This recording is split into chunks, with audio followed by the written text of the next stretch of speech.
Señor, por esta misericordia que nos das de estar aquí. Señor, te hemos cantado, Señor, hemos ofrendado, hemos escuchado tu palabra en la mañana, hemos convivido también, Señor, y ahora estamos aquí para que nos ayudes. Ayúdame a mí, Señor, por favor, ayúdame a transmitir esto y a abrazarlo, Señor, junto con mis hermanos, estas verdades de tu palabra, Señor. Perdona, Señor, mi pecado. Perdona mi pecado de esta semana, mi pecado de hoy, mi pecado de ayer, Señor, mi pecado de cada día. Toma un carbón, Señor. Limpia mis labios, Señor. Ayúdame, Señor, a poder hablar lo que es correcto para la edificación de mis hermanos. Que esta palabra nos predique a nosotros. Que le predique a mis hermanos y me predique a mí también, Señor. Y toma, Señor, también un carbón de tu altar de santidad, Señor. Y toca los oídos de mis hermanos también, Señor. Toca mi boca, así como tocas mi boca, toca los oídos de mis hermanos, Señor. Gracias, Padre, en nombre de Jesús. Amén.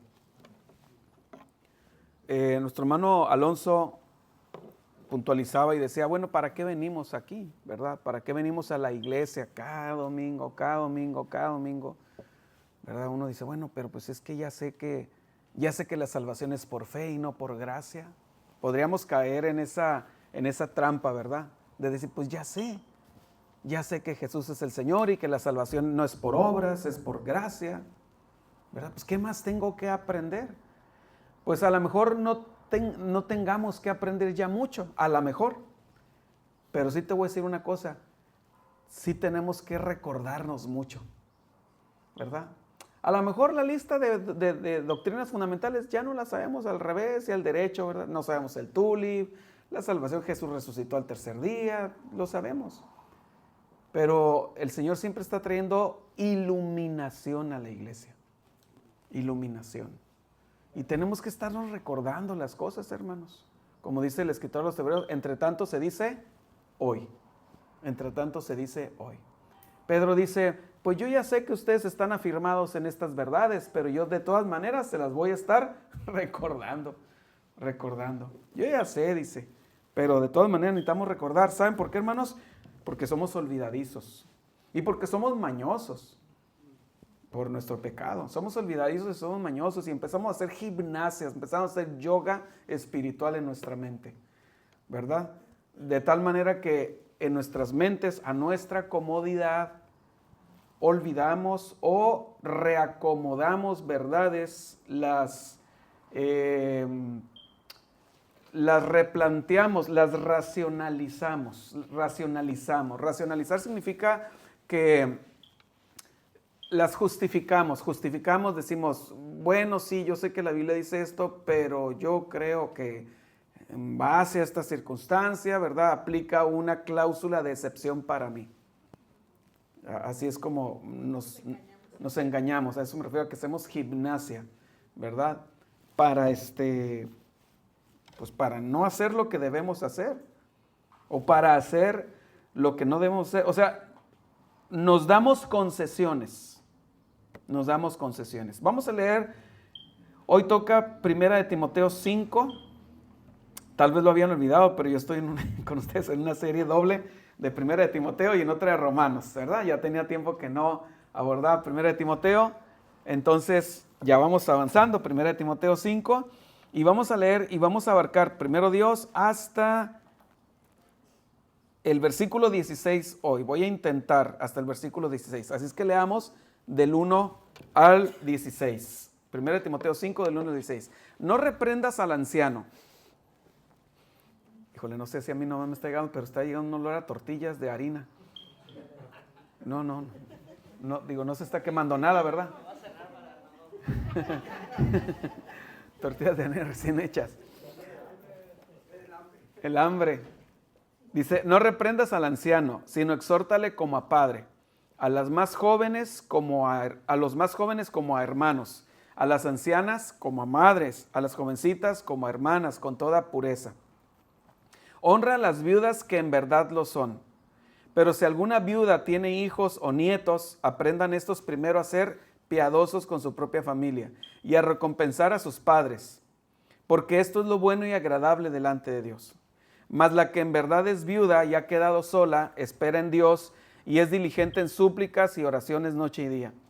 Pero la que se entrega a los placeres, viviendo, está muerta. Manda también estas cosas para que sean irreprensibles. Porque si alguno no provee para los suyos, y mayormente para los de su casa, ha negado la fe y es peor que un incrédulo. Sea puesta en la lista solo la viuda no menor de 60 años, que haya sido esposa de un solo marido, que tenga testimonio de buenas obras, si ha criado hijos, si ha practicado la hospitalidad, si ha lavado los pies de los santos, si ha socorrido a los afligidos, si ha practicado toda buena obra. ¿Qué les parece si ustedes leen el 11 y a partir de aquí nos vamos alternados hasta el 16, hermanos?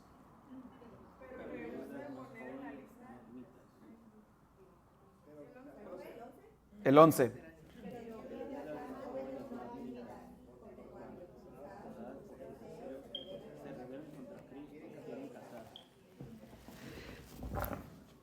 Perdón. Perdón, maestro. Gracias. Incurriendo así en condenación por haber quebrantado su primera fe.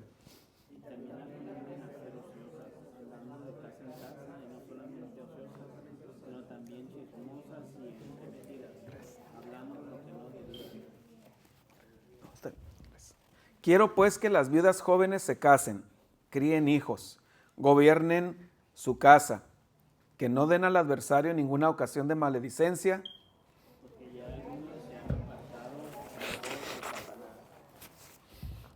Todos juntos. Si algún creyente o alguna creyente tiene viudas, que las mantenga y no sea gravada la iglesia, a fin de que haya lo suficiente para las que en verdad son viudas. Bien, bueno, con la ayuda de Dios vamos a recorrer esos versículos, ¿verdad?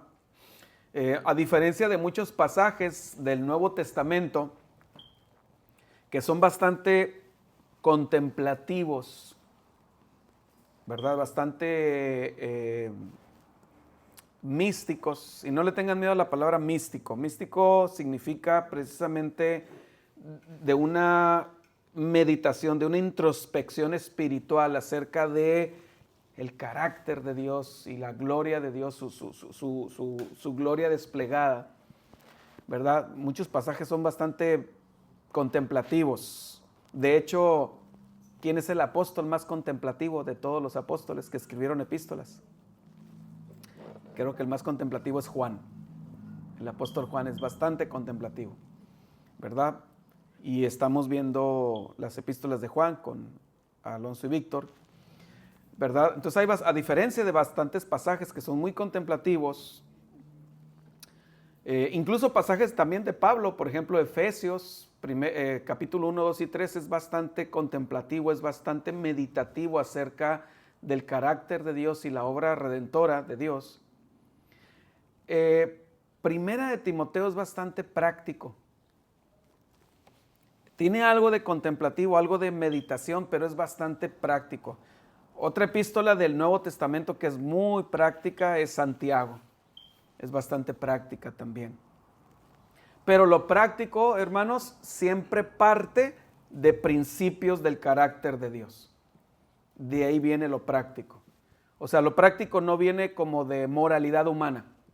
Lo práctico siempre viene de precisamente de porque Dios es así, porque Cristo es así, entonces nosotros tenemos que ser así. Lo práctico tiene que venir después de la contemplación. Cuando yo contemplo quién es Dios, entonces Dios nos establece el estándar para nuestra vida práctica. Cuando yo contemplo el carácter de Dios, entonces puedo determinar cómo debe ser mi práctica de vida. Acuérdense que la vida del ser humano, no nomás la vida cristiana, la vida del ser humano básicamente se divide en dos dimensiones, lo que él piensa y cómo vive. Finalmente, como dice la palabra, ¿verdad? Porque ¿cuál es el pensamiento en el corazón del hombre? Tal es él, ¿verdad? Como en base a los principios que la persona alberga en su corazón, en su mente, así se va a comportar. Y la Biblia dice en 1 Timoteo capítulo 3 que la iglesia es la casa de Dios, dice la casa de Dios, la iglesia del Dios viviente, columna y baluarte de la verdad. Sí, la iglesia, hermanos, es la columna, la que sostiene en alto la verdad, pero también la que es el baluarte de la verdad. Y la verdad, hermanos, que es la palabra de Dios, como dice el salmista, la suma de tu palabra es verdad.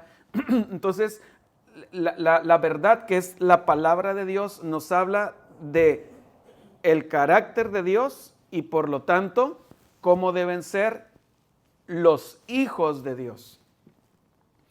Y es interesante ver que Dios no solamente en base a su obra redentora, no solamente establece que el cristiano solamente se enfoque en la esperanza futura, la redención de nuestro cuerpo, la glorificación y un día voy a estar con Dios, ¿verdad? Sino que también, pues la iglesia sigue aquí en la tierra. Y puesto que la iglesia sigue aquí en la tierra, entonces hay cosas que atender mientras estamos aquí en la tierra, ¿verdad? Ya cuando entremos, pongamos los 2 pies en la gloria, pues el Señor se va a encargar de atendernos a nosotros completamente, ¿verdad? Pero mientras el Señor estableció que la iglesia en su administración eclesiástica, ¿verdad? A través de los pastores, los ancianos, los diáconos, atiendan cosas que son necesarias dentro de la vida cotidiana de la iglesia.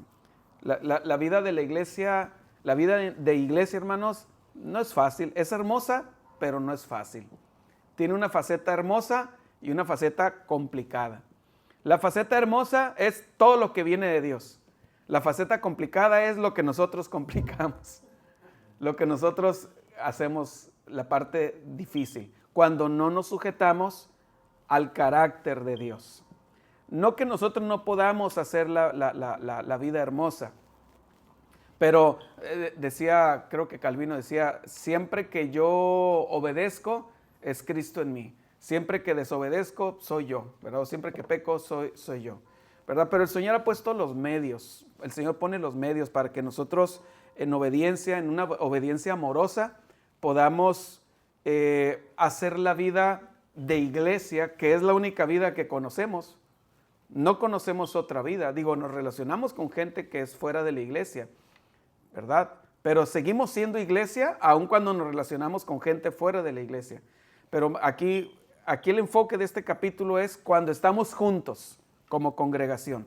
Pues entonces que nosotros, como dice Pablo, andemos en amor. Andemos en amor.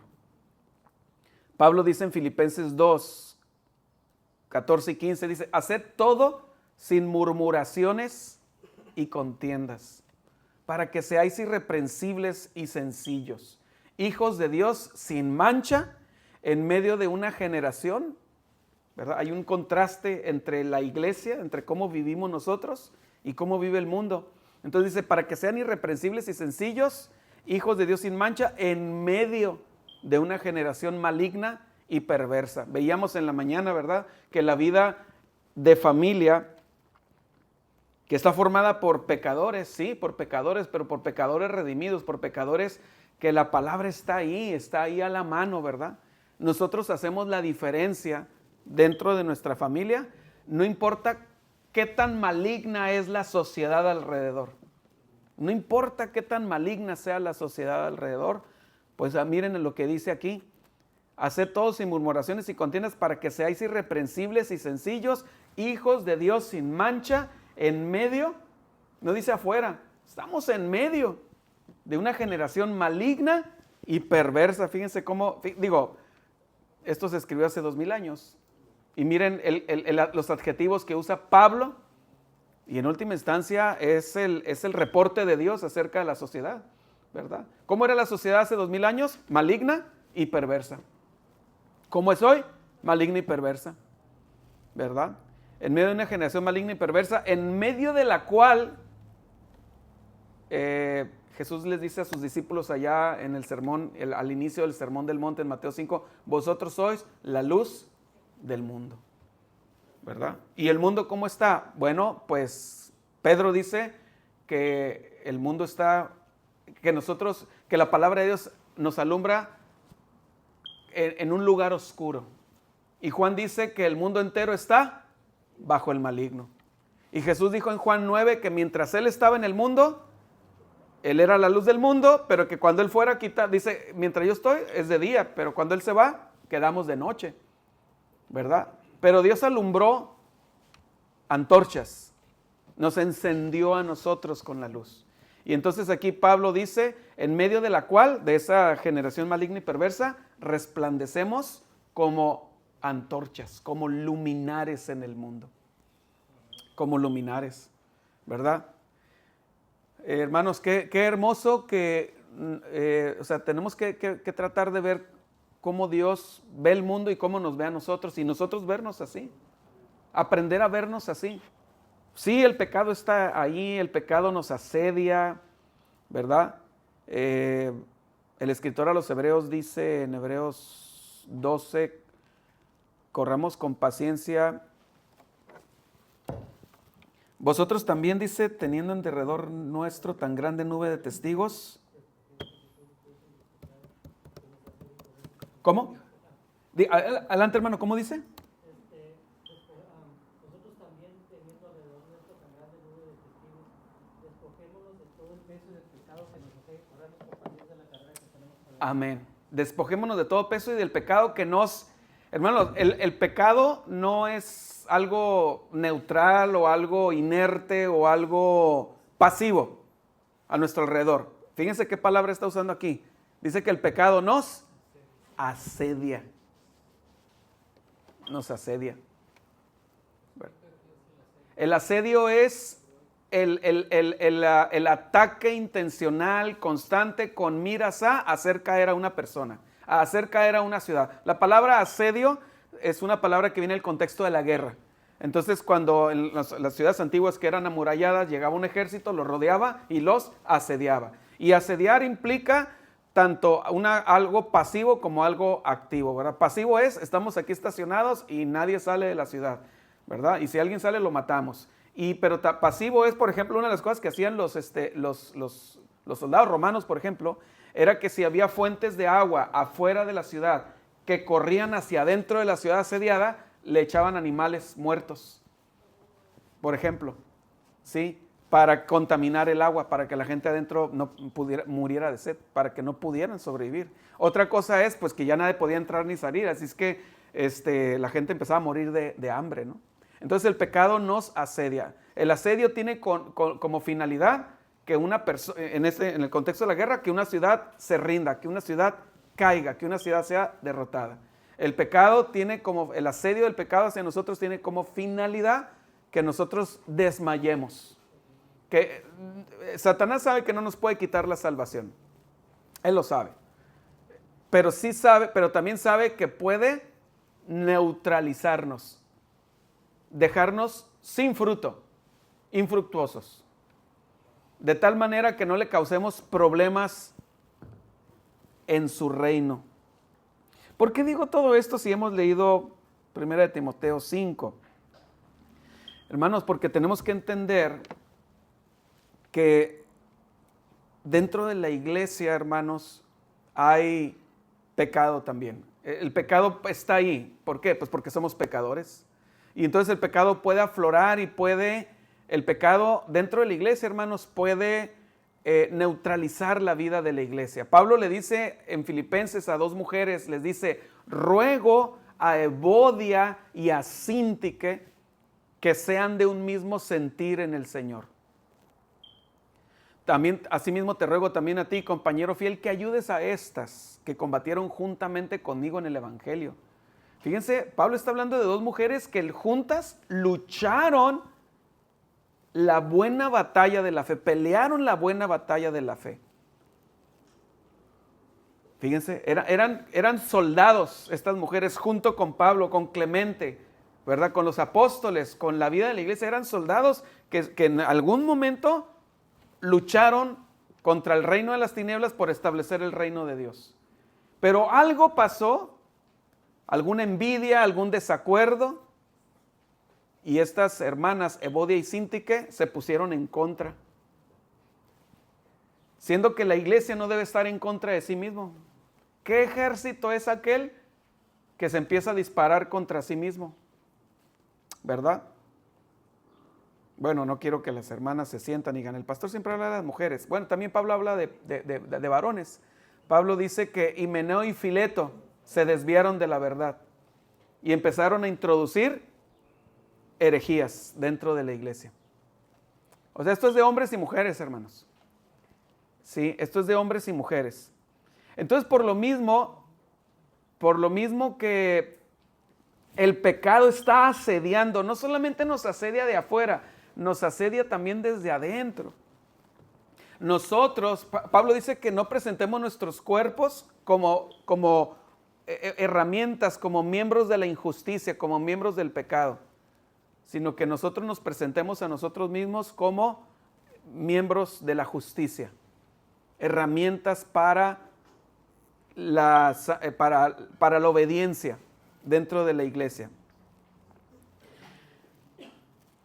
Bien, ¿cómo conecto toda esta introducción con todo lo que leímos? Pues que tiene que haber normativas dentro de la iglesia y nosotros tenemos que someter nuestros caracteres y nuestros puntos de vista a lo que la Biblia enseña para que la vida dentro de la iglesia refleje el carácter de Cristo. Aunque todo esto es normativa, al final, hermanos, todo esto obedece a una gran verdad. Y es que Cristo es la cabeza de la iglesia. Y si Cristo es la cabeza de la iglesia, entonces el cuerpo, los dedos, se mueven en base a ¿qué? A cómo piensa el cerebro. A cómo el cerebro actúa, como el cerebro prefiere. O sea, no puede el cerebro preferir una cosa y la mano derecha preferir otra. La iglesia, hermanos, tiene que reflejar eso. Y Pablo da normativas, y voy a tratar de desarrollarlas aquí, para cosas muy prácticas dentro de la iglesia.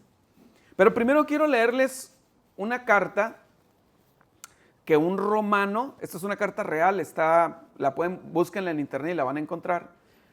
Ya saben, en la arqueología, en el mundo de la arqueología, no solamente hay arqueología bíblica, también hay arqueología secular. Sí, están los aztecas, todas las excavaciones de los aztecas, de los mayas, de los egipcios, de los asirios, de China, etcétera, ¿verdad? Entonces, dentro de la arqueología, cuando nosotros pensamos en arqueología, luego pensamos como en piedras, monumentos antiguos que se han desenterrado, esculturas. No, la arqueología también implica papiros, pergaminos. También eso es parte de la arqueología. Implica descubrimiento de cadáveres, descubrimiento de joyería. La arqueología es todo eso. O sea, del griego arque, sí, que es arcaio, que significa antiguo. Bien, pues en la arqueología se han encontrado cientos, quizá miles de papiros y pergaminos de correspondencia entre fulano y sutano. Una carta que le envió el rey fulano o a otro rey, o entre personas, entre civiles, gente de a pie como usted y como yo. Y una de esas cartas es la de Hilarión para su queridísima Alice.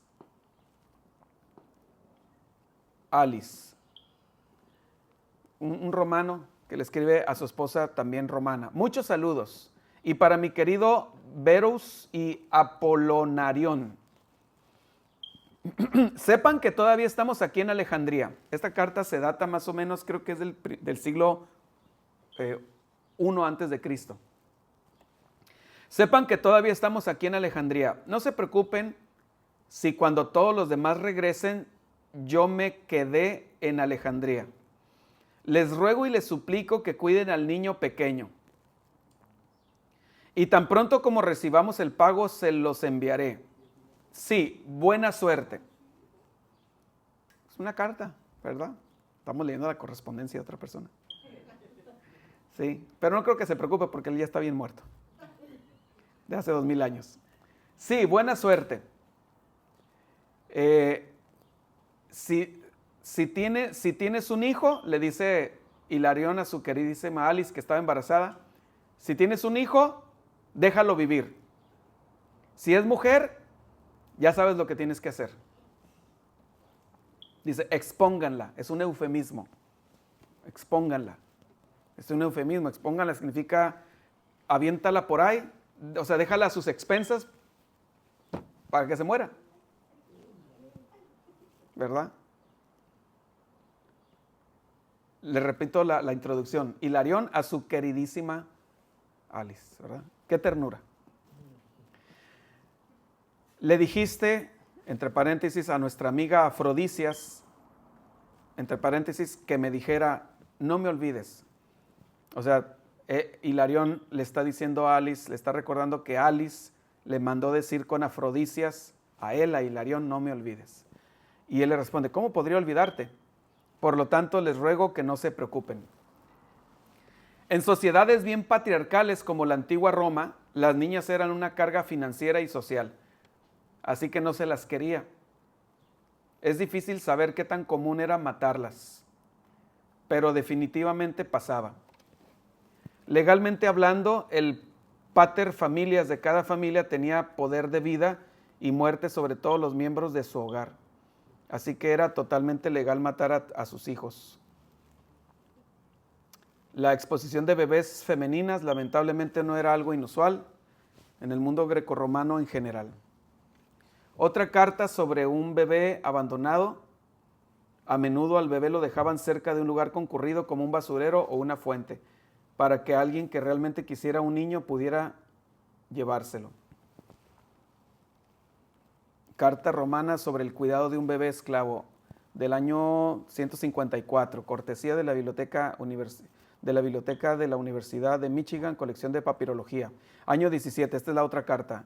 Año 17 del emperador Antonino Pío, Mater Senosiris, una persa de 40 años con una cicatriz en el hombro izquierdo, siendo su tutor su esposo Pisestis, acuerda con Metis Tapsais amamantar a la niña esclava del basurero, cuyo nombre es Tesis, que le fue confiada por Tapsais durante 2 años, recibiendo de ella cada mes 12 dracmas, unos $21.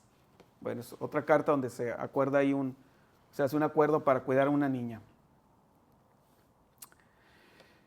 Bueno, ¿por qué leo esto? Porque el cristianismo entra en la historia. El cristianismo hace su aparición en la historia con todos sus valores, especialmente, y aquí quiero resaltar el valor del ser humano, el valor del ser humano. Entra en un mundo donde había este menosprecio por la vida, igual que hoy, igual que hoy. Pero entra e impacta muy fuerte a las mujeres, debido a que las mujeres precisamente pues no tenían valor, ¿verdad? No había un valor reconocido en la mujer. Entonces las mujeres, al escuchar las verdades del Evangelio y ver cómo el Evangelio, porque el Evangelio no solamente es la predicación de la salvación en Cristo Jesús, el Evangelio es la predicación, o sea, el Evangelio no solamente es la puerta, también es el camino, el estilo de vida, un estilo de vida, una cosmovisión diferente. Entonces las mujeres se dan cuenta de esta cosmovisión, se ven impactadas por cómo las reivindica, cómo les regresa su valor, y entonces era muy común, era más común que mujeres se convirtieran a Cristo en los primeros años del Evangelio, que hombres se convirtieran a Cristo. Era más común.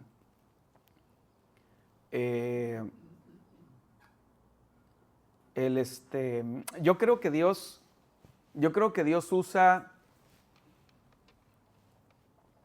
usa no solamente la predicación del Evangelio para que una persona se convierta a Él. Dios usa el ejemplo de los cristianos. Por eso Jesús dice en Mateo 5, no se enciende una luz, vosotros sois la luz del mundo, no se enciende una luz y se esconde debajo de la mesa, sino que se pone en alto para que alumbre a todos los que entran en casa. Así alumbre vuestra luz delante de los hombres para que vean vuestras buenas obras y glorifiquen a vuestro Padre que está en los cielos, ¿verdad?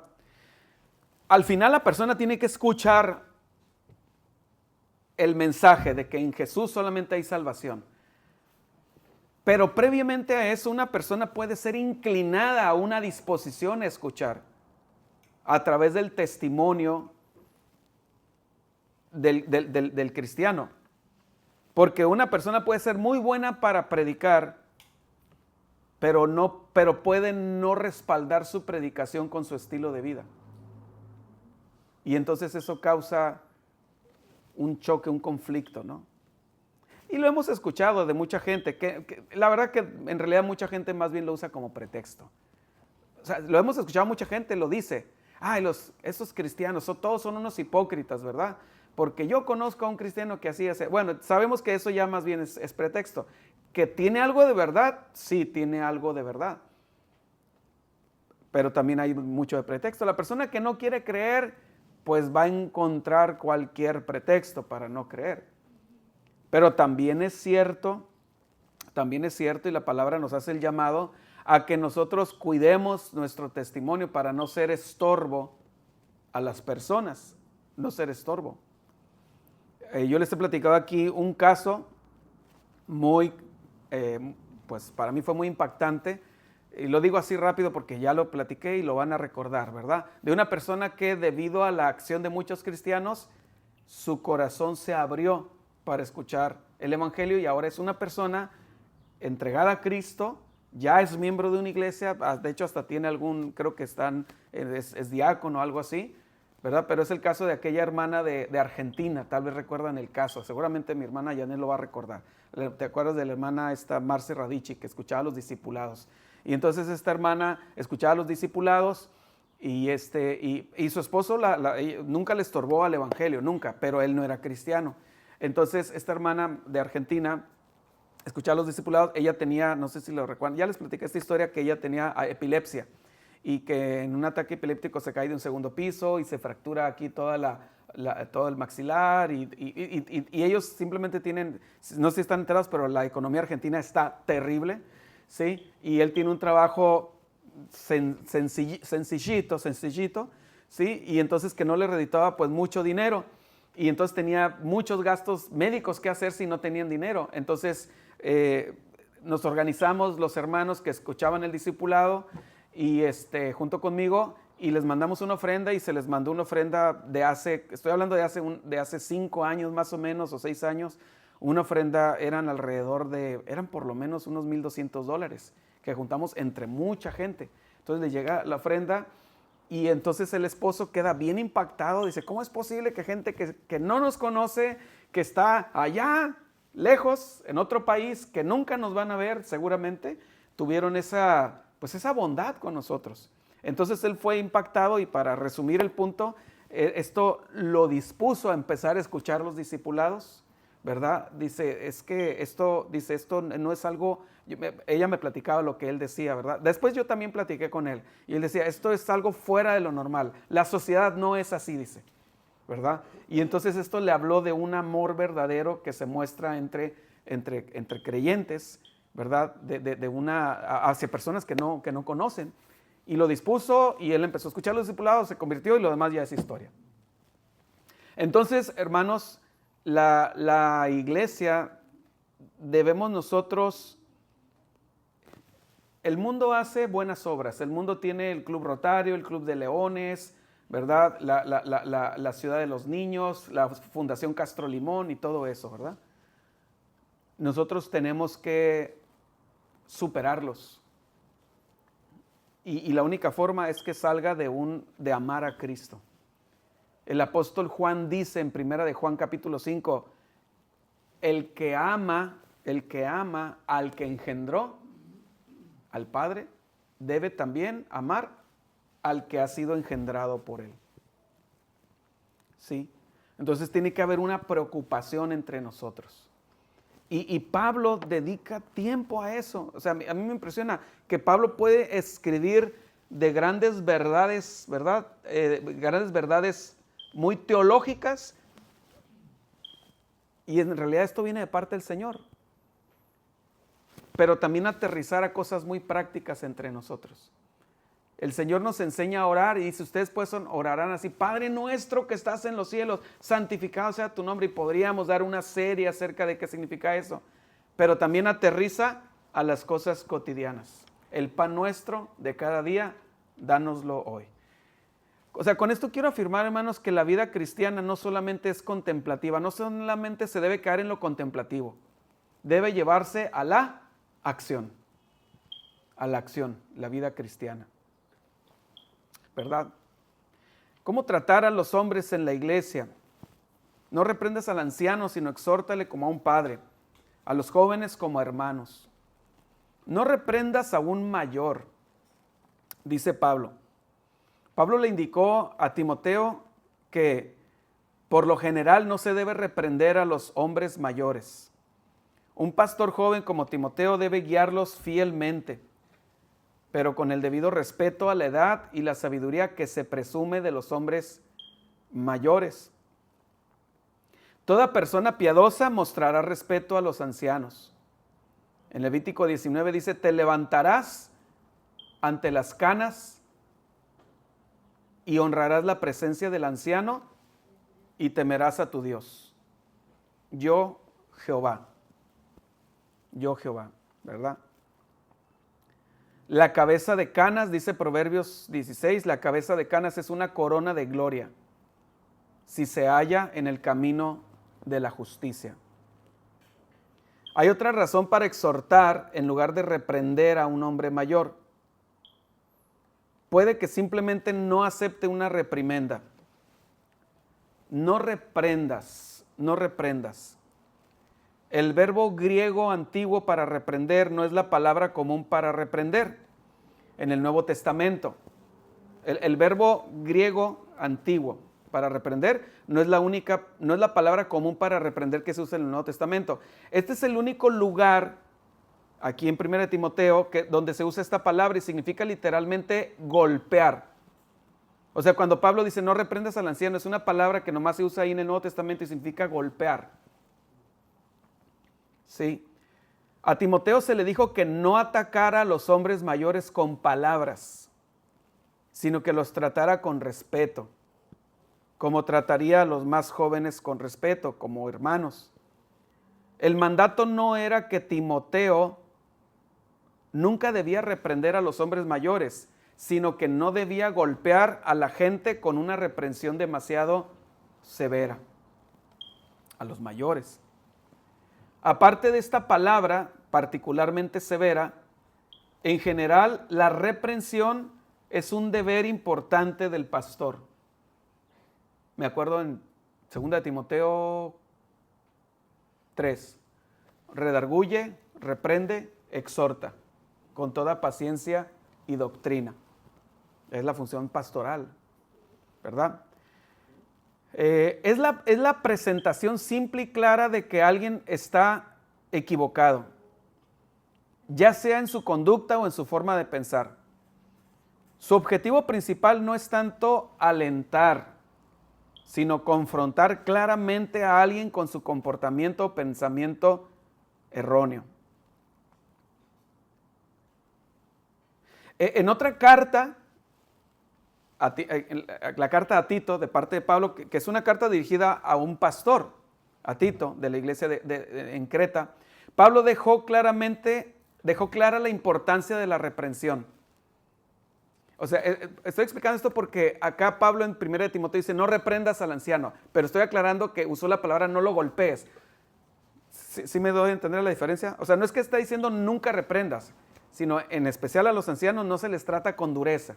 Eso es lo que quiere decir, ¿verdad? Porque acá en Tito dice, reprende con toda autoridad, que nadie te menosprecie. Y el nadie implica a los adultos, ¿verdad? De hecho, Pablo le dice a Timoteo, en 1 Timoteo, ninguno tenga en poco tu juventud, sino sea ejemplo de los creyentes, en palabra, conducta, amor, espíritu, fe y pureza. Porque es muy común, ¿no? que que entre más adulta es la persona, pudiera tener más propensión a menospreciar el liderazgo de alguien menor de edad, ¿verdad? Porque dice, ¿tú qué me vas a enseñar a mí, verdad? En 1 de Timoteo 5:20, este mismo capítulo se le dice a Timoteo que hay ocasiones en que no solo se debe reprender a un anciano, sino también en que se le debe reprender públicamente. Por lo tanto, en este versículo no se le dice a Timoteo que nunca reprenda, sino que nunca reprenda de manera severa ni agresiva. Sí. El problema, hermanos, radica en que muchas personas concentran toda su capacidad defensiva ante una reprimenda. O sea, todos nos ponemos a la defensiva, hermanos, en una reprimenda. Yo sí. Si no en el momento, sí después. A lo mejor cuando alguien nos está llamando la atención, ¿verdad? Estamos así como tratando de aparentar, ¿verdad? Mucho dominio propio, mucha humildad. Sí, repréndeme. ¿Verdad? Eso sucedió en el tiempo de Pablo con los sacerdotes. Perdón, ¿cómo dice, hermano? Eso se vio mucho en el tiempo de Pablo con los sacerdotes. Imponían y hacían y no dejaban que nadie les gritara, que fueran obedientes, que lo que ellos decían era lo máximo. Sí. Lo que pasa es que después de una reprimenda, algunas personas, hermanos, piensen en esto, si quizá es tu caso, el mío sí lo es. Después de la reprimenda uno, sí, repréndeme, yo voy a ser humilde. Pero después ya le pasan las horas o los días y uno va racionalizando y uno dice, no, él está mal y fue injusto. ¿Sí me explico? O sea, nos cerramos y racionalizamos, ¿verdad? Y después, ¿qué pasa? Algunos se convierten en expertos en criticar a quienes les reprende y consideran que sus sentimientos heridos son más importantes que la veracidad de la reprimenda. ¿Se comprendió esto?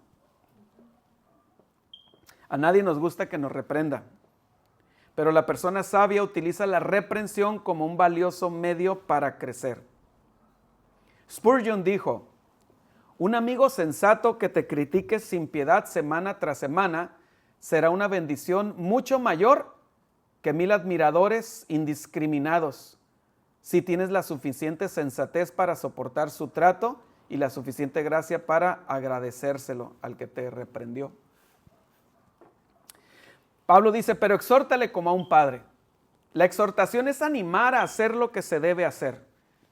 En la iglesia donde muchos crecimos, en el mundo pentecostal se usaba mucho entre pastores, ¿verdad? Pégale una exhortada. ¿Alguien escuchó alguna vez esa frase? ¿La escuchaste? Me pegó una buena exhortada. Y exhortada es como, pues, un regaño, ¿verdad? Una zarandeada, ¿no? Ya vino el pastor y me exhortó. Pero en realidad la palabra exhortación implica la idea de animar a hacer lo que se debe hacer, ¿verdad? Tiene el carácter de un entrenador o un preparador físico que anima al atleta a alcanzar su máximo potencial, ¿verdad? Sí, hijo. Proverbios, este versículo me encanta, Proverbios 27:6 dice, fieles son las heridas del amigo, pero engañosos los besos del enemigo. Sí. Que me leíste la mente, estaba yo pensando, hay un proverbio que lo dice. Gracias, hijo. Hombres más jóvenes, estos deberían ser tratados como hermanos, es decir, como socios y amigos en la obra del evangelio, pero sin la misma deferencia debida a los hombres mayores. Deferencia significa, de alguna forma, un trato, ayúdenme, de respeto, gracias. Deferencia, no diferencia, sino deferencia. Son dos palabras parecidas, ¿verdad? Pero diferentes. Deferencia y diferencia. Y aquí se habla de deferencia. Estos, los más jóvenes, deben ser tratados como hermanos, como socios y amigos en la obra del evangelio, pero sin la misma deferencia debida a los hombres mayores. Debe haber más respeto con los hombres mayores, ¿verdad? Con los de la misma edad, pues hay camaradería. Con los hombres mayores, si quieres camaradería, pero sobre todo respeto. Sobre todo respeto. ¿Cómo tratar a las mujeres en la iglesia? Fíjense, hermanos, que Yo siempre lo he dicho, lo descubrí. En las iglesias donde nos esforzamos en predicar la palabra de Dios y sana doctrina, hasta donde el Señor nos ayude. A ver, disculpen, déjenme irme un poquito más atrás. Pablo menciona al diablo en su actitud hacia el creyente como maquinando. Maquinando. Pablo dice, no ignoramos sus maquinaciones. ¿Verdad? Si jugáramos aquí el juego aquel de caras y gestos, ¿verdad? Que solamente los de cierta edad lo recordamos. Caras y gestos, ¿verdad? ¿Cómo sería un gesto de maquinación? ¿Cómo sería? ¿Verdad? o también podría ser así. ¿Verdad? Algo así sería. Hermanos, fíjense lo que voy a decir. El diablo siempre está maquinando. Siempre está maquinando contra la iglesia. Siempre está maquinando. Y en una iglesia donde se enfoca mucho, y esto yo lo he visto no solamente aquí, lo he visto en otras iglesias de fuera, me he enterado y nos hemos enterado. El diablo no va a llegar por el tema de la doctrina. No va a llegar por el tema de la doctrina. O sea, no es que se va a parar alguien ahí a decir una insensatez teológica y todos se van a ir y se van a dividir la iglesia por un tema doctrinal. El diablo dice, aquí hay muchos egos, ¿verdad? Está maquinando, está viendo, esta persona le sobra lo que a él le falta, ya sé, los voy a cruzar y voy a hacer que se caigan gordos, y como este es un líder y este también es un líder, entonces yo soy de Pablo, yo soy de Apolos, y se acabó la unidad, ¿verdad, hermanos? Debemos de estar bien alertas aquí, hermanos, estemos alertas aquí en la iglesia. Ya pasó, ha pasado, puede volver a pasar, ¿verdad? Entonces Pablo nos da un manual de cómo tratarnos, imagínense. Uno diría, no, pues es que yo sé que hay que tratarnos bien. Pablo dice, no lo saben. Tengo que decirles así, A, E, I, O, U, cómo se deben de tratar entre ustedes. Las mujeres mayores como a madres, las jóvenes como hermanas con toda pureza. Mujeres mayores, se les debía tratar como madres, con el respeto y el honor que les correspondía por su edad. Un pastor joven debe aceptar y apreciar el cuidado maternal que les brindan algunas de las mujeres mayores de la iglesia, y es apropiado honrarlas como tales. Como tales. La iglesia en la que yo crecí, yo tuve la bendición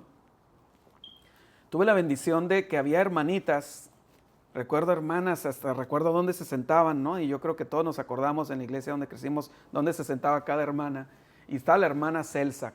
La iglesia donde yo crecí tenía un subterráneo, y la hermana Celsa era el checkpoint de ahí, era la migra ahí, era los del, ¿cómo? IC, así se dice,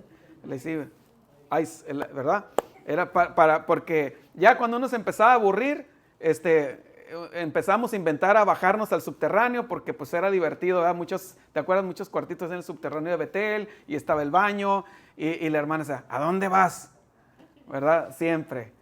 Y gracias a Dios por las hermanas, ¿verdad? Las hermanas Celsas. Pero también había otra hermana que se me acercaba y me agarraba así.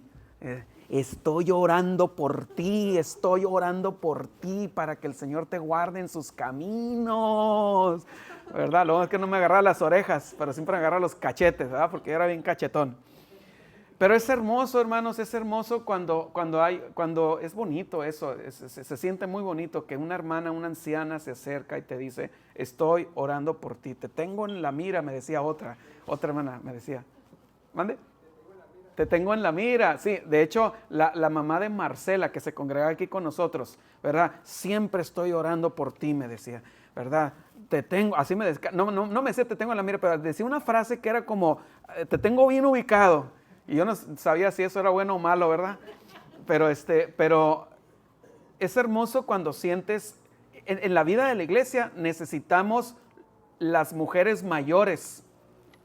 Qué triste que la sociedad de hoy, ¿verdad? Y ya de hace algunas décadas atrás hacia acá, empezaron a ver a los adultos mayores como una carga o como algo que es de desechable y que no es importante, ¿verdad? Siendo que en las sociedades antiguas, los adultos varones y mujeres, ¿verdad? Eran vistos como tesoros que concentran gran sabiduría, ¿verdad? Eran los guías de la tribu, los guías del clan, ¿verdad? Los consejeros, estaba el líder formal, pero también estaba el que guardaba, el que era el cofre de sabiduría. Y lo hemos visto en las películas, ¿no? Donde va el líder del clan o de la tribu o de la galaxia o de sea, y hay como un consejo de ancianos, ¿verdad? Y van y beben de esa sabiduría. Tenemos que volver a practicar eso. La iglesia debe practicar eso. Dice, las jóvenes, estas jóvenes debían ser tratadas como hermanas. Timoteo, como todo hombre piadoso, debía asegurarse siempre de que su conducta hacia ellas fuera pura e irreprochable.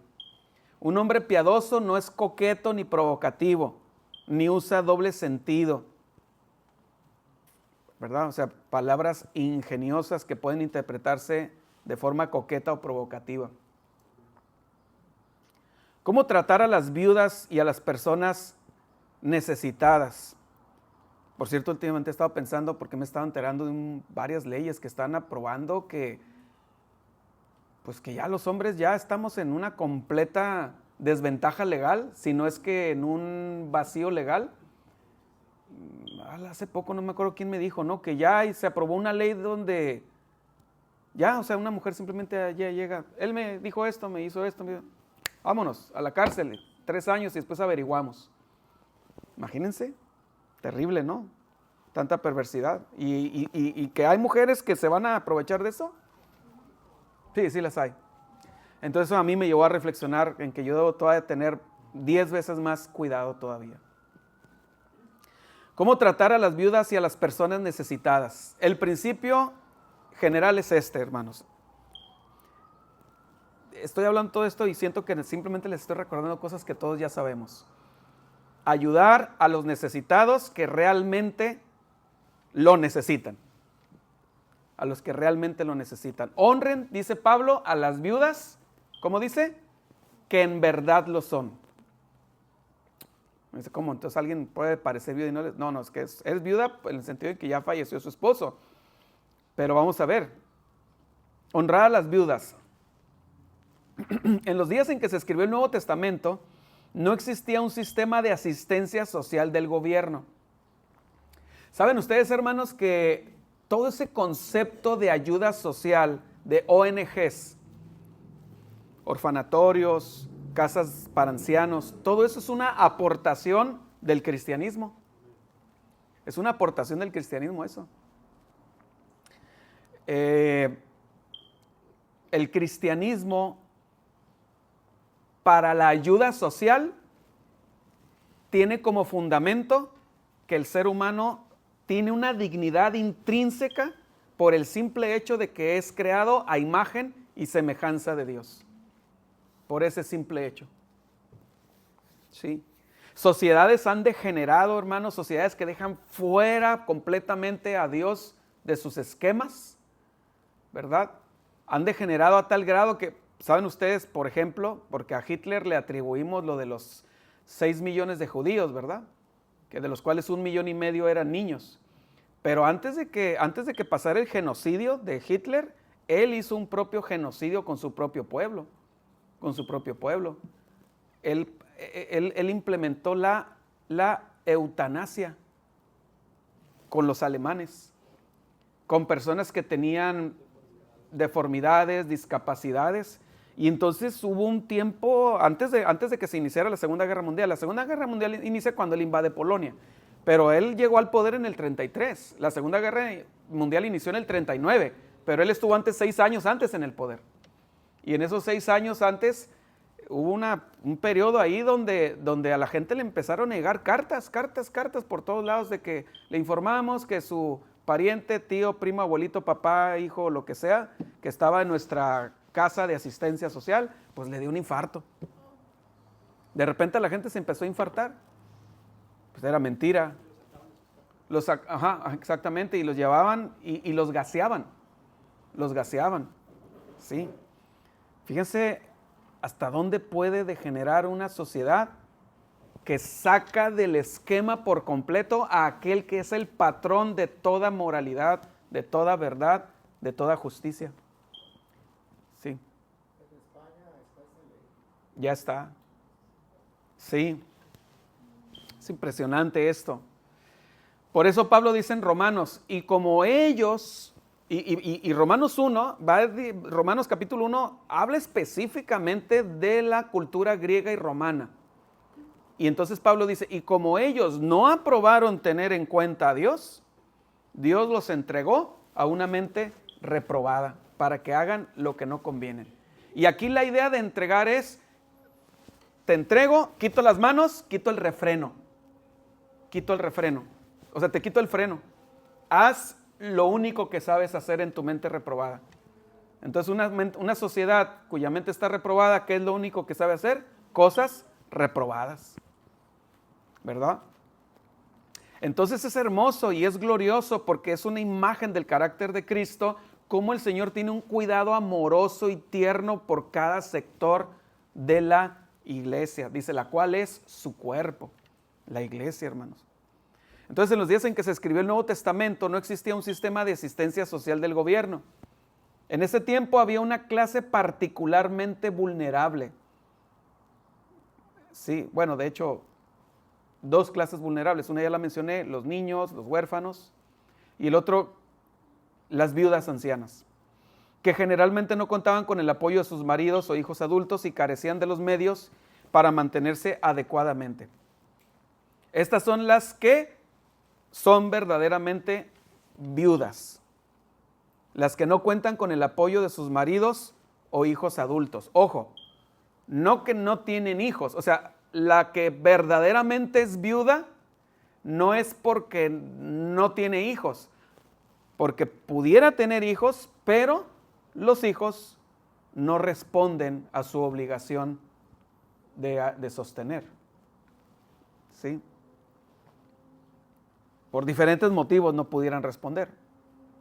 A lo mejor no es que no quieran responder, simplemente no pueden responder. Y pues cada caso se tiene que estudiar por separado, ¿verdad? Un significado de la palabra honrar, cuando dice aquí que hay que honrar a las viudas, las que en verdad lo son. Miren, acompáñenme, hermanos, nomás como para anclar nuestra mente en el texto. Estoy mencionando sobre el versículo 3. 1 Timoteo 5:3 dice, honra, ¿se fijan la palabra que está usando? Honra a las viudas que en verdad lo son. Honra, porque más adelante va a usar esa palabra honrar con los ancianos, los que gobiernan, que sean tenidos de doble honor. Es la misma palabra. Bien, bueno, seguimos ahí de una vez ya que está en el texto, dice, pero si alguna viuda tiene hijos o nietos, aprendan estos primero a ser piadosos para con su propia familia y a recompensar a sus padres. ¿Se fijan la idea que está transmitiendo? Recompensar a sus padres. Qué hermoso eso, ¿no?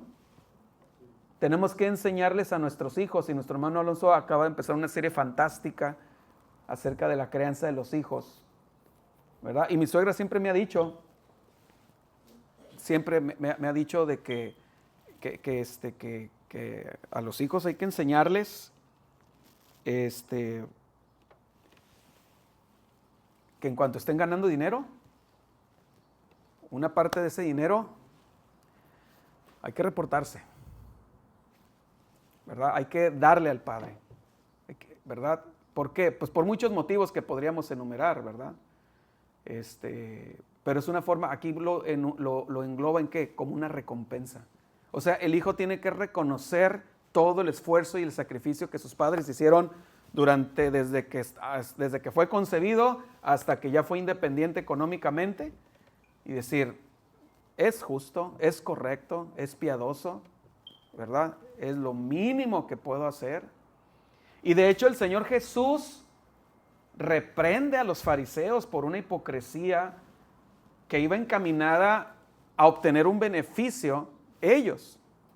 Jesús les dice a los fariseos hipócritas, porque le dicen, ustedes, mejor déjenme leerlo, hermanos, ahí en Mateo, dice,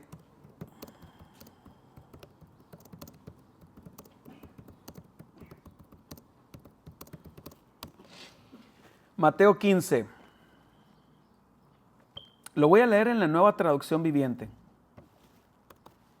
Fíjense hasta dónde había degenerado Mateo 15, desde el 1. Lo voy a leer en la Nueva Traducción Viviente, hermanos.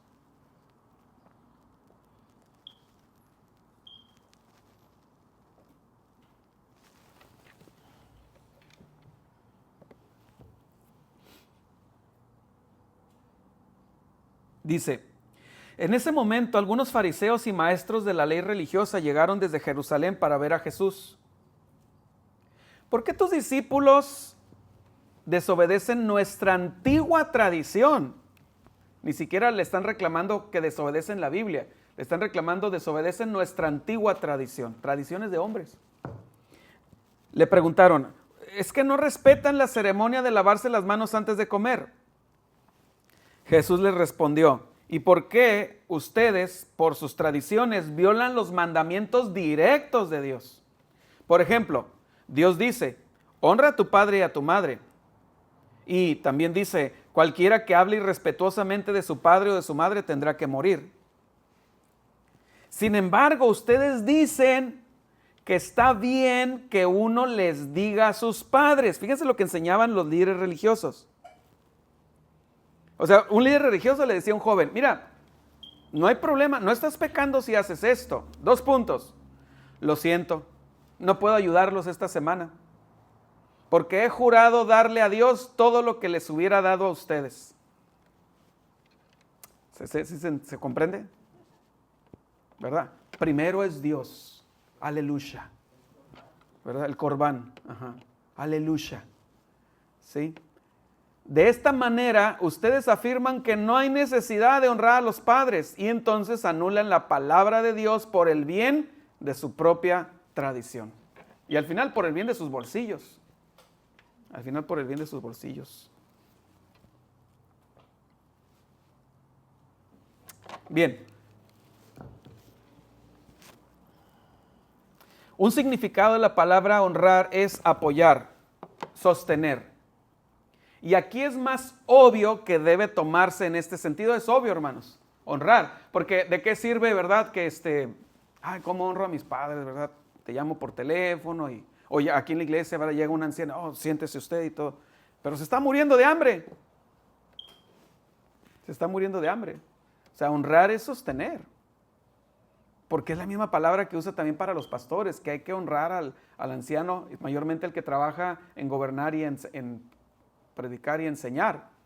Y se refiere a sostener, porque inmediatamente abajo Pablo dice, porque la Biblia dice, no pondrás bozal al buey que trilla, y el obrero es digno de su salario. Entonces lo conecta directamente Pablo. La palabra honrar la conecta con un beneficio o apoyo económico.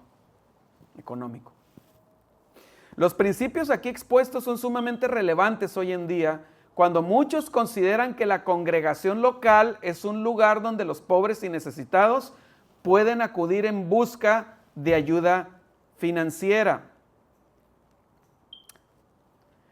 ¿Qué quiero decir con esto? Casi cualquier pastor pudiéramos contar muchas historias sobre desconocidos que llegan a la iglesia de repente. Ustedes los han visto. De repente llegan a la iglesia. Están ahí, ¿verdad? Y lo que buscan es que les ayudemos económicamente. Está bien si vemos que evidentemente la persona tiene una necesidad. La palabra dice, bienaventurado el que piensa en el pobre, en el día malo lo librará Jehová. Está bien, te ayudo una vez, pero hermanos, dicen por ahí un dicho los cristianos, somos mansos pero no mensos, ¿verdad? No se vale que nosotros dejemos que personas vengan y nos usen a nosotros como una fuente de asistencia social si ellos no tienen ningún compromiso con Cristo y con la iglesia. Y aquí ha llegado personas, y a todas las iglesias llegan personas que están buscando que la iglesia sostenga sus necesidades, ¿verdad? Pero la palabra establece que la iglesia debe priorizar su ayuda. Y una de las prioridades son las viudas. Las viudas. ¿Quiénes son realmente viudas? Aquellas que eran realmente viudas debían recibir honores. Lo que en este contexto significa apoyo financiero, pero de una manera digna y honorable. ¿Cómo reconocer a las verdaderas viudas? Dice Pablo, pero si alguna viuda tiene hijos o nietos, que aprendan primero estos a ser piadosos en casa y a recompensar a sus padres, pues esto es bueno y agradable a Dios. Ahora bien, la que es verdaderamente viuda, fíjense cómo Pablo va a definir la que es verdaderamente viuda. ¿A qué se dedica la que es verdaderamente viuda?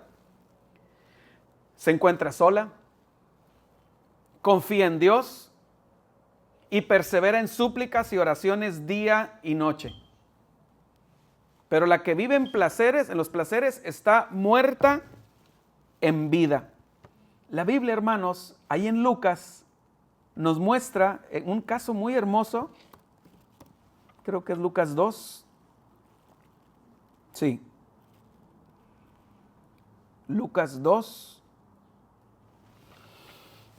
De una mujer que encaja verdaderamente en esto, una verdaderamente viuda, que apoya a la iglesia con algo que en el mundo de las iglesias de hoy en día, la concepción de soy una estrella, quiero brillar, solamente sirvo a Dios y me dan un lugar en el púlpito. Pero aquí la Biblia presenta algo bien diferente. Presenta algo bien diferente. En Lucas capítulo 2 dice, es el pasaje cuando llevan al Señor Jesús de bebé a presentar al templo, ¿verdad? Leamos desde el versículo 33. Y José y su madre estaban maravillados de todo lo que se decía de él, Y los bendijo Simeón a su madre, y dijo a su madre María, he aquí, este está puesto para caída y para levantamiento de muchos en Israel, y para señal que será contradicha, y una espada traspasará tu misma alma, para que sean revelados los pensamientos de muchos corazones. Estaba también allí Ana, profetisa, hija de Fanuel, de la tribu de Aser, de edad muy avanzada, pues había vivido con su marido 7 años desde su virginidad. O sea, estuvo casada solo 7 años. De edad muy avanzada. Y era viuda hacía 84 años. Y entonces empezamos a sacar cuentas, ¿verdad? Era viuda desde 84 años, más 7 de matrimonio, 91. Agreguémosle unos 15, 17, ¿verdad? 91, 101, 110, 106 años. 106 años de edad, ¿verdad? Y era viuda hacía 84 años y no se apartaba del templo, sirviendo de noche y de día como líder de damas. No. En un ministerio, transmitiendo por Facebook, organizando acá que los capellanes y todo eso. No. Ayunos y oraciones. ¿Quién sabía de ella? Dios. Dios sabía de ella. ¿Verdad? No estoy diciendo que el otro está mal. A veces así como que somos carrilludos, ¿verdad? No, es solamente para ubicarnos, hermanos. Es para ubicarnos. Para ubicarnos que a veces nosotros podemos hacer algo y pensamos, oh, ¿cómo estoy glorificando a Dios, verdad? Sirviendo a Dios. Pero en realidad lo que tenemos que escarbarnos. A ver si es por ego, ¿no? Tenemos que escarbarnos todos. Yo me incluyo. Es algo que estoy ahí todos los días, cada mes, cada año, ¿verdad? Esta mujer servía, Dios la veía como una servidora. Estaba con ayunos y oraciones de noche y de día. Esta, presentándose la misma hora, daba gracias a Dios y hablaba del niño a todos los que esperaban la redención en Jerusalén. La idea es que ella estuvo ahí cuando Simeón está cargando a Jesús. Ella lo ve y entonces empieza a correr por toda la plataforma del templo. Ahí está, venga para acá, ahí está, ¿verdad? Empieza a hablarles a todos del Mesías. Ni siquiera los sacerdotes hicieron eso, ni los fariseos. Fue esta mujer que servía a Dios con ayunos y oraciones. Ya voy a terminar, hermanos. Si alguna viuda tiene hijos, quienes legítimamente deberían recibir ayuda de la iglesia, no deberían tener familiares que puedan asistirlos. Lo voy a repetir. Quienes legítimamente deberían recibir ayuda de la iglesia, no deberían tener familiares que puedan asistirlos. O sea, pueden tener familiares, pero resulta que esos familiares no las ayudan por diferentes motivos. Podemos enlistar o porque no quieren o porque no pueden. ¿Sí? Si tienen familiares que puedan ayudarlos, es responsabilidad de estos brindarles asistencia. Este pasaje describe a una viuda real, como aquella que se encuentra sola. No tiene a nadie que la apoye. Esto demuestra que las viudas son, en efecto, aquellas que no tienen hijos, ni sobrinos, ni parientes que puedan o quieran ayudarlas, ni parientes cercanos vivos. ¿Sí? Aquí en la iglesia es algo que hemos tratado de honrar este mandamiento, ¿verdad? Y nuestra hermana Isabel mencionó hace unas 2 o 3 semanas, ¿verdad? Mencionó el tema de las viudas. Y hermanos, pues ad hoc, ¿verdad? De que Satanás está ahí, así como dijimos que está el diablo, ¿verdad? Entonces el diablo, voy a causar un mal pensamiento en esta hermana porque resulta que la única viuda que hay en la iglesia es la suegra del pastor.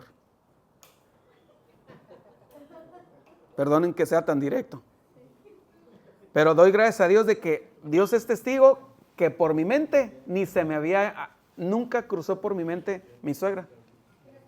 ¿Saben por qué? ¿Saben por qué? Porque pues yo soy tardo, yo soy de lento aprendizaje. Por ejemplo, una de las cosas que yo soy muy lento es para memorizar nombres de personas. Tengo que tratarlas mucho para allá, que se ancle a mi mente. Otras cosas para que soy de lento aprendizaje es para asumir que alguien ya está dentro de la iglesia. Porque, o sea, si la persona no viene y me dice, Mario, quiero ser miembro de la iglesia, para mí la persona sigue siendo un visitante, un visitante. Y entonces, pues ya balconeé a mi suegra, ¿verdad? Y es que ella, pues no, hasta ese día, pues no había sido muy clara conmigo, ¿no?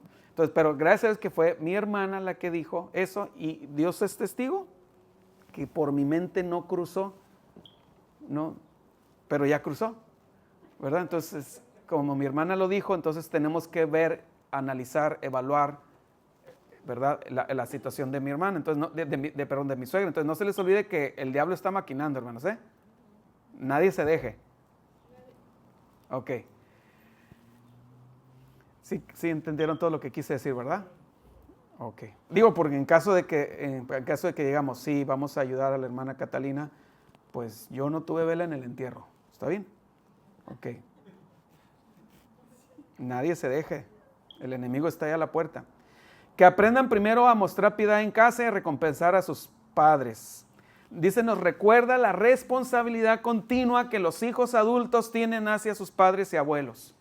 Hermanos, aquí todos los que somos hijos tenemos que atender a nuestros padres. Tenemos que ver por ellos.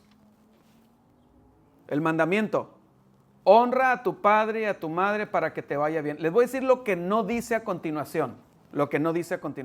No dice, honra a tu padre y a tu madre si fue buen padre y madre.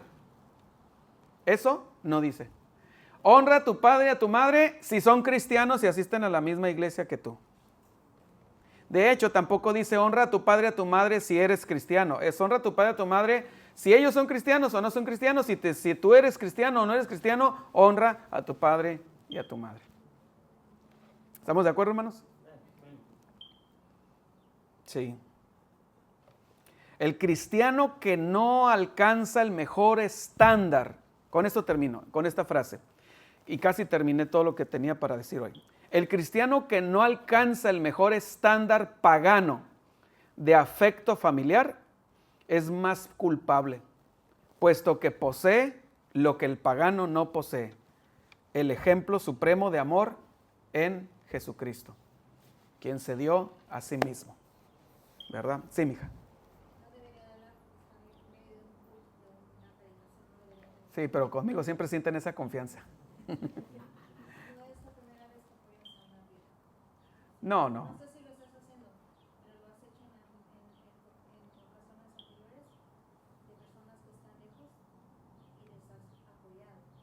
Sí, la iglesia lo ha hecho, lo hemos hecho. Sí, digo porque no quiero que, no debería hablar de eso, se me hizo muy delicado el comentario al final. Las congregaciones deben de apoyar a las vidas que aguantan. Sí. Pero sí es muy delicado que se haga dentro de un servicio un comentario sonable. Yo quisiera que se omitieran esas situaciones. Porque yo trabajo y cuando yo saco dinero yo lo voy a anotar. Sí, no. Todo eso lo tenemos claro, mija, no te preocupes. Yo aquí lo que estoy enfatizando es, en cuanto a lo que yo hablé, es que fue mi hermana la que lo dijo. Eso es todo. Para evitar el dardo del enemigo. Nadie se deje contaminar, ¿verdad? Oh, el pastor lo está diciendo por... No, yo ni cuando mi hermana lo dijo, ya a mí, si ella no lo hubiera dicho, tal vez hubieran pasado 6 meses más y por mi mente no cruza, ¿verdad? Yo pienso que nosotros debemos ser sensibles a cuando Dios habla a nuestros corazones. Sí, No se puede ignorar, de verdad. Sí. No se puede ignorar cuando... Y le puede pasar a otras personas, ¿no? Sí. A otros de mis hermanos. sí, Si escuchan, si Dios pone un sentir en su corazón, sí. no lo opaquemos. Sí, claro, no lo No apaguemos, no apaguemos el espíritu. Exactamente. Sí, así es. Por eso lo dije, porque yo sentí esa necesidad en mi corazón Sí.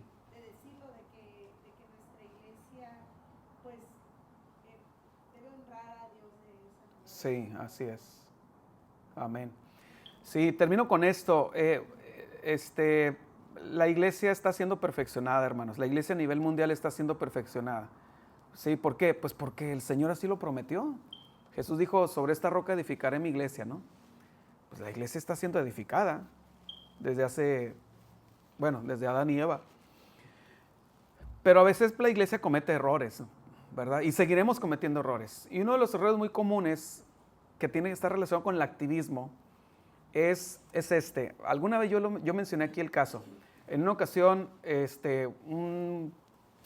una persona de una iglesia muy grande aquí en Tijuana se pone a organizar campaña para obtener fondos y era para ir a evangelizar en África. Está bien, hay que evangelizar, ¿verdad? A los africanos de África y a los australianos de Australia. Hay que evangelizar a todo el mundo. Dice, pasión por África, ¿verdad? Y así yo escuchaba de aquí que vamos a ir allá a Cuba y esto y lo otro. Pero pues por experiencia personal, ahí andando en algunas iglesias, yo me daba cuenta que a veces la iglesia se vuelca mucho hacia afuera y abandona a los que están adentro, ¿verdad? Abandonamos a los que están adentro. Vamos a cruzar el Atlántico para ir a África hasta allá. Híjole, pero en tu iglesia, vamos a levantar fondos.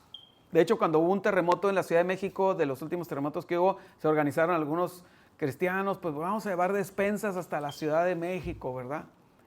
Y yo decía, pero si en la Ciudad de México hay 22 millones de habitantes y los únicos que fueron damnificados eran como 3,000 personas, o sea, 22 millones no alcanzan para ver las necesidades de 3,000 personas. O sea, ¿por qué vamos a organizarnos acá para mandar allá? Mejor hay que organizarnos aquí para atender a los de aquí, a las viudas, ¿verdad? A los necesitados. ¿Qué tal? No solamente viudas, enfermos. Nos hemos enterado, de hecho mi suegra me platicaba, me recordaba de un hermano en Cristo, un amigo que teníamos en común ella y yo, de la iglesia metodista, bien feo, que lo abandonó la esposa, lo abandonaron los hijos, lo abandonó la iglesia. lo abandonó la iglesia. El hermano estaba en silla de ruedas, ¿verdad? Y estaba por allá metido en un cuartito, literalmente en un cuartito. Y yo llegué a ir a visitar a ese hermano con mi suegro, y era triste después de él de haber pertenecido a una iglesia. Y una iglesia, hermanos, nomás para que lo pongan en proporción, 50 veces más pudiente que nosotros. 50 veces más pudiente que nosotros. Donde ese hermano sirvió, se entregó a la iglesia, ayudó, ¿verdad? ¿Cómo es posible que pasó sus últimos días, disculpen la palabra, en un cuchitril? No debe ser eso así. No debe ser eso así. Que Dios nos ayude a nunca olvidar el amor de Dios, cuánto Él se dio a nosotros. Amén, hermanos. Bien, vamos a orar. Como ven, esta ha sido una reflexión bastante práctica, pero todo esto emana de el patrón modelo que es nuestro Señor Jesucristo, que se dio a sí mismo por nosotros. Amén. Bendito Señor, te damos gracias, te bendecimos, porque tú, Señor, te diste todo y nos sigues dando todo. Así también nosotros debemos darnos unos por otros, Señor, en amor. Que andemos en amor. Como tú, Señor, te diste a nosotros con todo tu amor. Asimismo tenemos que amarnos unos a otros, servirnos unos a otros, cuidarnos unos a otros. Porque eso testifica de la veracidad del Evangelio en nuestros corazones. Gracias, Señor, en el nombre de Jesús. Y gracias porque a esta iglesia a lo largo de los años, Señor, nos has enseñado, entrenado a ser generosos, a ser desprendidos. Gracias, Padre, en nombre de Jesús. Amén.